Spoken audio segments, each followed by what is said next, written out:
está viendo, qué pasa con los sindicatos, qué pasa con el tema de la nacionalización de la Facultad de Humanidades de la UADER, Ujú. con una dirigente del MST como es Sofía Sforza, que también en su momento fue candidata a intendente. Así es. Sofía, ¿qué tal? Buenos días. Víctor González y Flavia Fuentes Copelo te hablan. Hola, buenos días, Víctor, Flavia, ¿cómo están? Muy Bien, Sofía, bien. buen día, ¿cómo va? Buen día, bien. Bueno, Nadia Burgos, tu compañera, hizo algunas declaraciones con respecto al rol de los sindicatos, tanto de ATE como UPCN, en la provincia de Entre Ríos. Como que no se están comprometiendo con el trabajador, que solamente quieren tener un puesto en el gobierno o ser amigos y cómplices de los ajustes que tienen los trabajadores en la provincia. Explayate un poquito más sobre esa idea.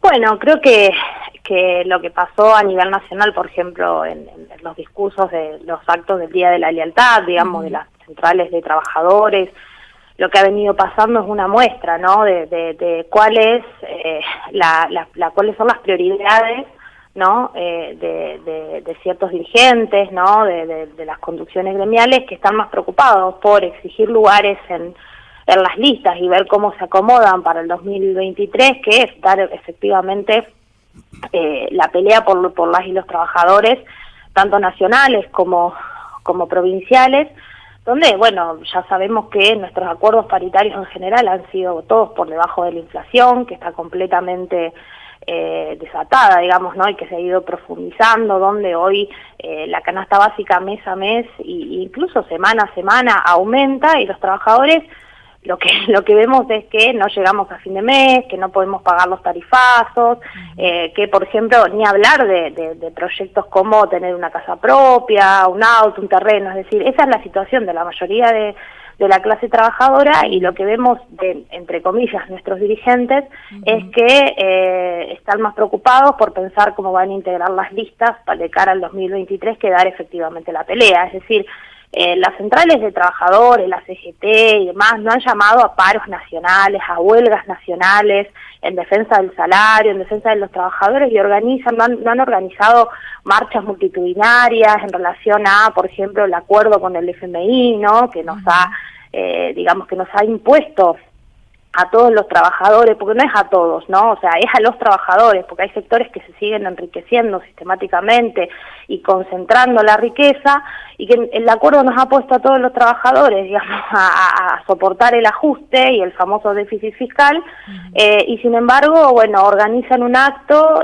marchas y demás para defender al gobierno, y en sus discursos la prioridad es bueno, queremos integrar las listas. Entonces, la distancia que hay entre lo que le pasa día a día a un trabajador y lo que está en la agenda de prioridades de las dirigencias sindicales, la verdad que es abismal, ¿no? Claro, totalmente. ¿Y a nivel provincial vos ves que está pasando lo mismo?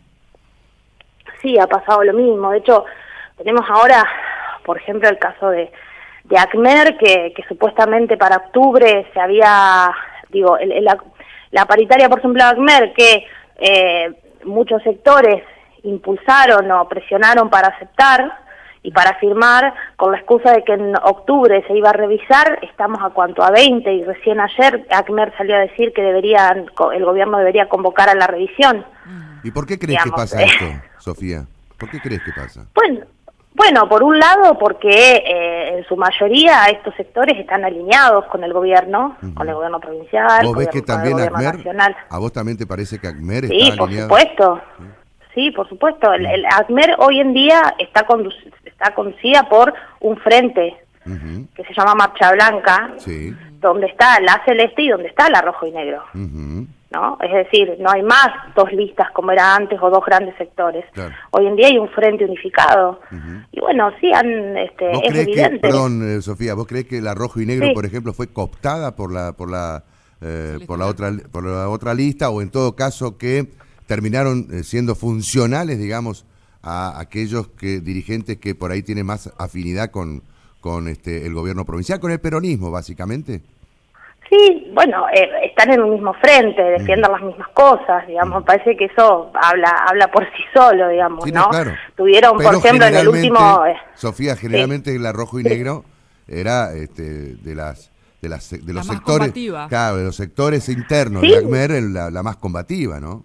Totalmente, y de hecho en su momento integró la multicolor, que es el frente que siempre Claro, estuvo a la claro. izquierda, digamos, pero bueno, evidentemente algo pasó que eso hoy, digamos, están en un frente común con la celeste, digamos, Claro, ¿no? claro. Y aquellos, ustedes que observan del lado de las bases, es decir, de los trabajadores que de pronto pueden estar afiliados a algún gremio o no, ¿no? Que van y cumplen con su trabajo y no tienen afiliación gremial. ¿Qué observan de ese sector de trabajadores ustedes? Bueno, observamos en términos generales, digamos, ¿no? Sí, sí, claro. Por un lado hay obviamente un descontento, una insatisfacción. Digo, nosotros seguimos insistiendo siempre en todos nuestros espacios que a los sindicatos hay que recuperarlos, que los sindicatos siguen siendo la herramienta por excelencia de lucha de la clase trabajadora. Eso se ha demostrado, por ejemplo, durante la pandemia y posteriormente en Estados Unidos, que es un país que era completamente antisindicatos, que tanto en Amazon y demás tuvieron que empezar a organizarse porque no había otra forma. Estamos ahora viendo también el rol con las luchas en Francia y en otros lugares, y nosotros lo que insistimos es que los sindicatos y los gremios siguen siendo, lo que pasa es que hay que recuperarlos efectivamente para los trabajadores.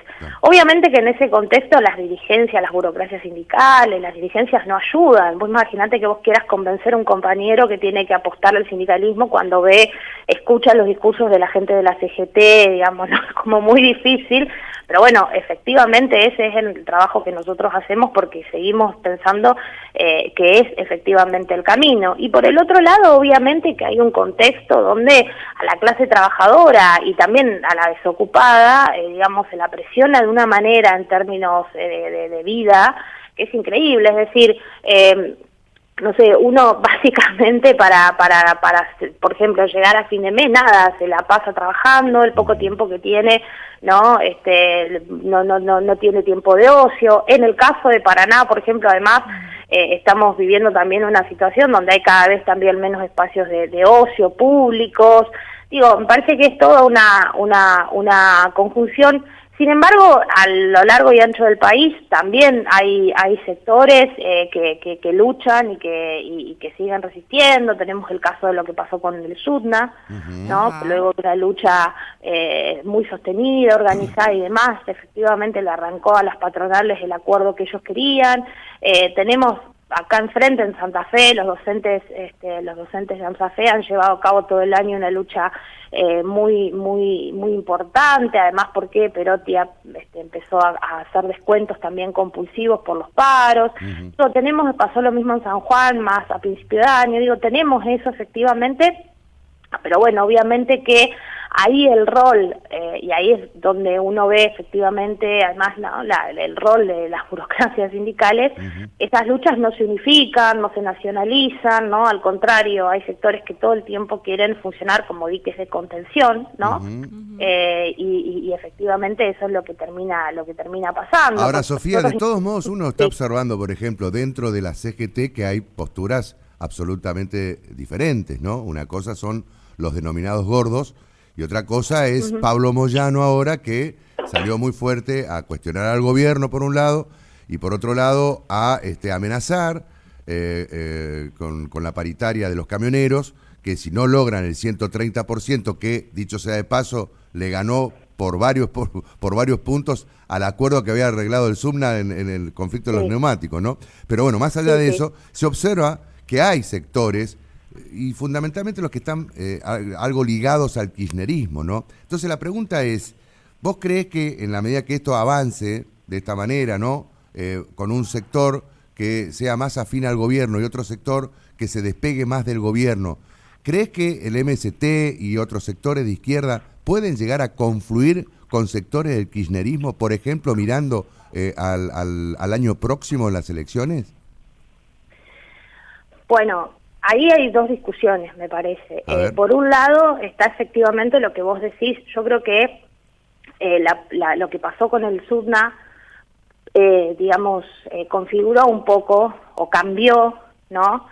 el escenario de las luchas sindicales, ¿no? Es decir, yo creo que tiene mucho que ver este corrimiento, si vos querés, y esta exigencia de Moyano en relación a su paritaria, también por una presión de las bases que ven el conflicto del SUNA y dicen, che, bueno, claro, evidentemente esto era posible, ¿no?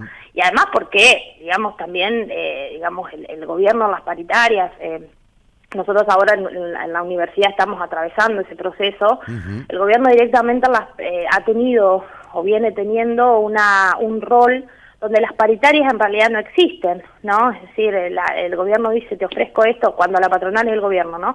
El gobierno dice, te ofrezco esto y si no querés, jodete, es lo único que tengo, es lo que ha venido pasando en general. Sí.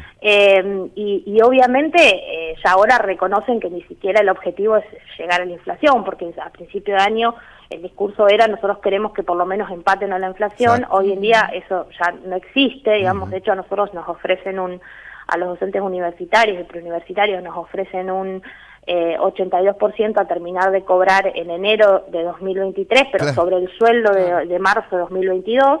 Claro.